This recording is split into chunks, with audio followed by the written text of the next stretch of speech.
গরমকাল পড়ে থেকে রোজই শুধু পটল আর পটল, ওই একঘেয়ে পটলের তরকারি খেতে আর ভালো লাগছিল না।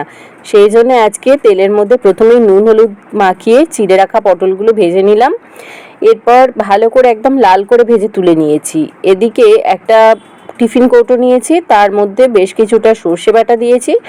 সর্ষে বাটার মধ্যে এক এক করে দিয়েছি হলুদ গুঁড়ো আর লঙ্কার গুঁড়ো, তার সাথে অল্প কয়েক দানা চিনি, চিনিটা চাইলে স্কিপ করা যেতেই পারে। তার সাথে স্বাদ অনুযায়ী কিছুটা নুন আর টক দই দিয়েছি 2 চামচ। ভালো করে মিশিয়ে নিয়েছি। এর মধ্যে দিয়েছি একটা চেরা কাঁচা লঙ্কা আর বেশ কিছুটা ধনেপাতা কুচি। ভালো করে মিশিয়ে নিয়ে এর মধ্যে এবার দিয়ে দিচ্ছে সেই ভেজে রাখা পটলগুলো। আর অবশ্যই এর মধ্যে দিতে হবে বেশ কিছুটা সর্ষের তেল। একটু জল দিয়েছি।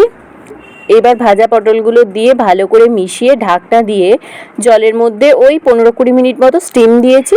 ব্যাস রেডি হয়ে গেছে একটা সুন্দর পটল ভাপা, গরম ভাতে দুর্দান্ত।